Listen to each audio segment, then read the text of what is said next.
But what's so interesting about it is that it is so much worse than we could reasonably. Things aren't great between Meghan Markle and her own mother, Doria Ragland. She has been completely miserable. The audience laughed at first.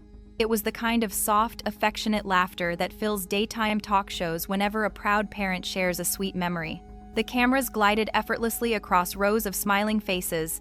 The host leaned forward with polished enthusiasm, and the stage lights warmed the air in that honey gold way that makes everything feel safe, familiar, predictable. And the feeling is that if... But then, Doria Ragland, mother of global sensation Meghan Markle, actress turned duchess turned Montecito mogul, shifted slightly in her seat.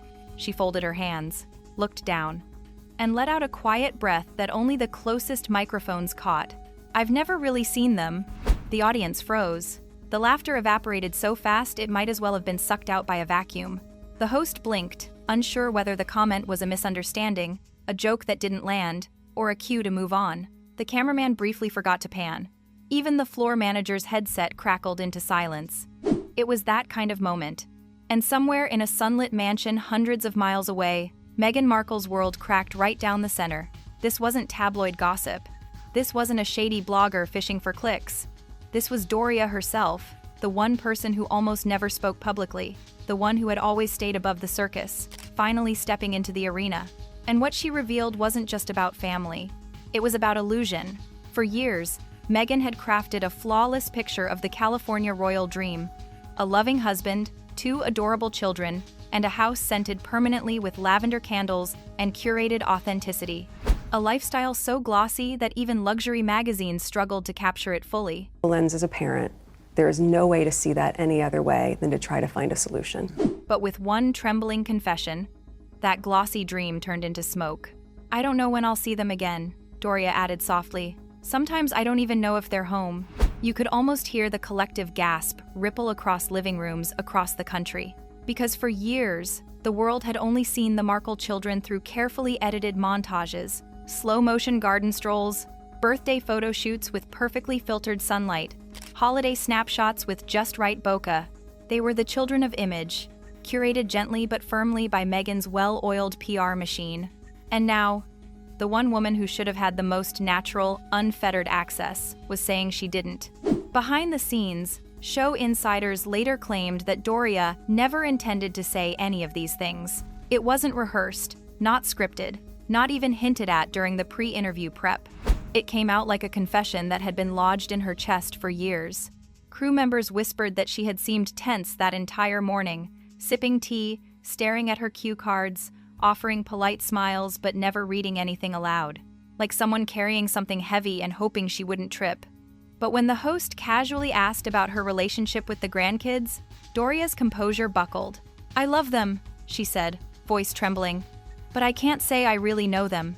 It wasn't bitter, it wasn't accusatory, it was heartbreak, quiet, raw, honest, the kind of heartbreak that made the audience sit forward instead of back.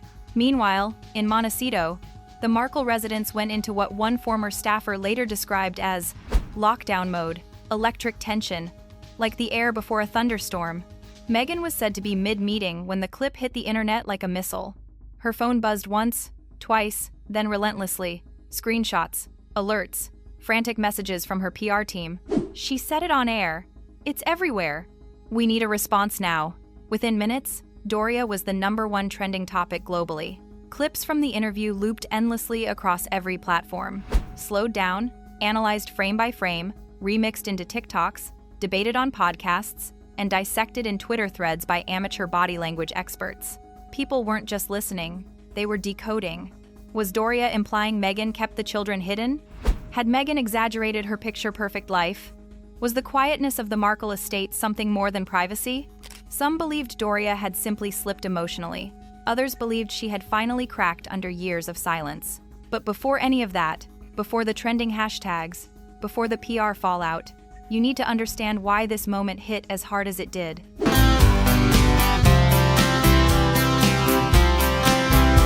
Because once upon a time, Doria had been the grounding force in Meghan's life. Back in Los Angeles, she was the yoga teacher mom with a gentle voice and a steady spirit, the one who balanced Meghan's ambition with calm. She was the woman who stood alone at Meghan's royal wedding, dignified, proud, and quietly emotional. She had been the constant. So when she and what they heard wasn't Meghan's polished PR cadence, the one Montecito had perfected. It was human, unfiltered, almost trembling. "I don't want to say too much," Doria murmured at one point, "but sometimes the house feels very quiet. You'd expect laughter, toys, but it's tidy, always tidy." The host tried to rescue the moment with a polite, awkward chuckle. Doria didn't chuckle back. "I just wish I saw them more," she said instead. Getting pretty stark, but now it has emerged that the strain is so bad that Doria Ragland has said enough is enough. I'm moving out of Montecito. That line detonated like a firecracker inside the Markle mansion. Because this time, it wasn't an anonymous source questioning the family narrative. This was her mother. Insiders say Meghan was devastated, overwhelmed, blindsided, and furious. She reportedly locked herself in her home office, refusing calls and crying in frustration as Harry tried helplessly to calm her. For someone who had spent years mastering her public image down to the smallest detail, this was her worst nightmare. A story she didn't write, a narrative she didn't approve, a truth she couldn't edit. And there, behind her mother's trembling voice, lurked something even deeper. Something that had been quietly growing long before the cameras rolled. Word around Montecito had long hinted at strain, canceled visits, limited access, carefully timed photo opportunities, and an increasing sense that even Doria had to be scheduled in. No, I'm just being myself. So The moment she spoke on live TV, it all surfaced at once. And Meghan's empire felt the first tremors. The cameras had stopped rolling, but the echoes of Doria's words lingered like a storm cloud over the Markle estate. Meghan sat in her office, hands pressed against her face, trying to steady her breathing. The phone buzzed incessantly. Texts from PR consultants, frantic emails from her manager, and even messages from longtime friends who had no idea how to console her. Every notification felt like another needle, another reminder of the chaos that had erupted in less than 24 hours. "She's spiraling," one staffer muttered under their breath, pacing nervously outside the office door. "This is unlike anything we've seen before." Meghan's gaze drifted to the large window overlooking the manicured gardens. The Californian sun poured in, warm and bright, but it offered no comfort. Inside, the air was thick with panic, frustration, and heartbreak. Every carefully curated image of a happy family flashed through her mind. Birthday parties, family strolls, smiles frozen in time. And now, all of it felt like a mirage. Harry, her rock in times of crisis, tried to intervene. "Megs, you have to breathe, one step at a time," he said softly, sitting beside her on the plush sofa. But Meghan shook her head, tears spilling over, her voice trembling. "It's not just me, Harry. Everyone's watching. Every move, every word. It's like the world is tearing us apart."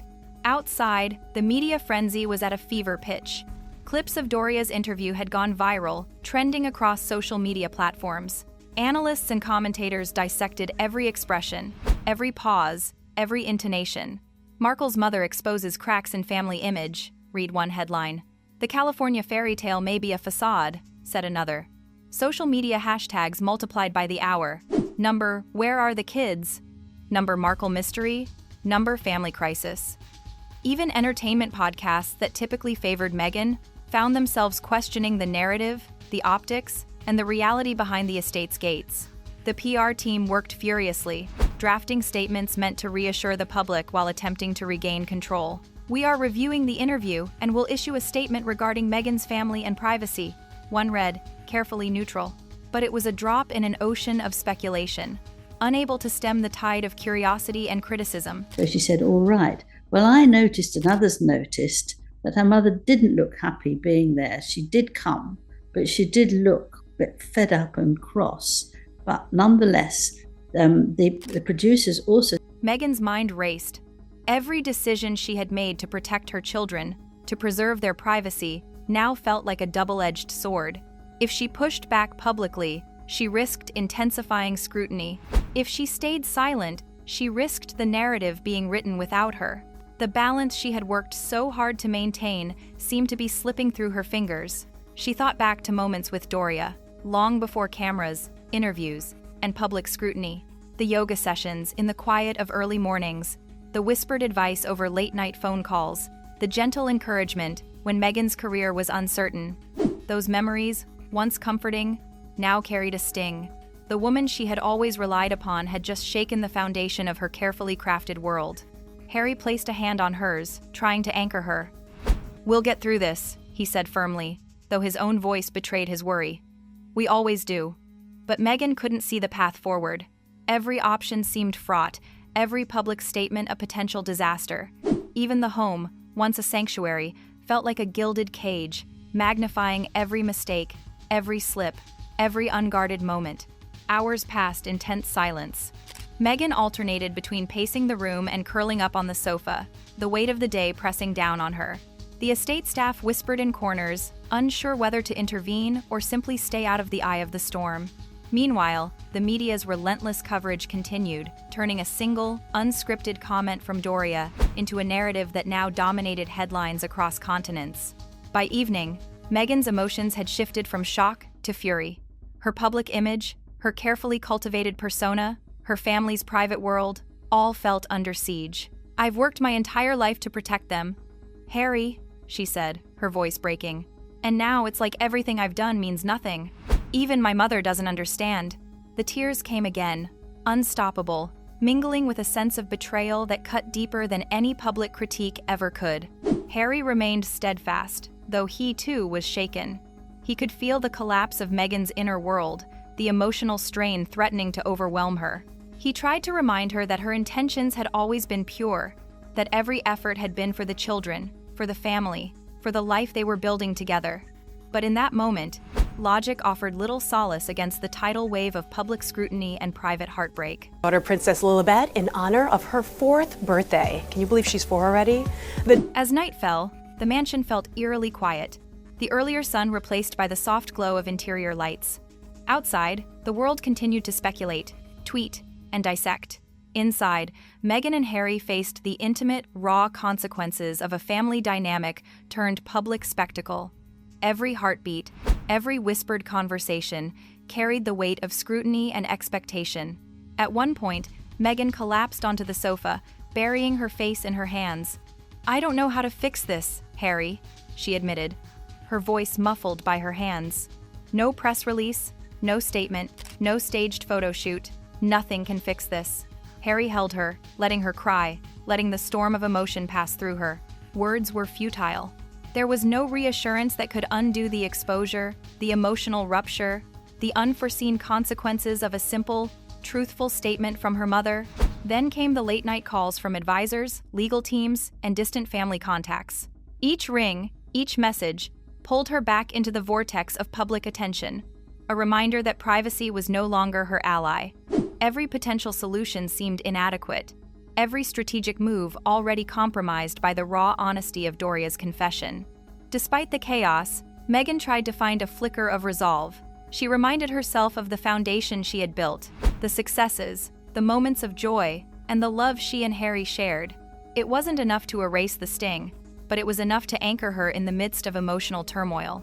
Harry, equally drained, remained her partner, her confidant, her shield against the unrelenting gaze of the world outside. By early morning, Meghan's sobs had subsided, replaced by a weary stillness. The first light of dawn filtered through the estate's windows, casting long shadows across the marble floors. The mansion, silent and imposing, held the weight of yesterday's revelations and the anticipation of the day to come. Outside, journalists gathered, cameras ready, headlines waiting.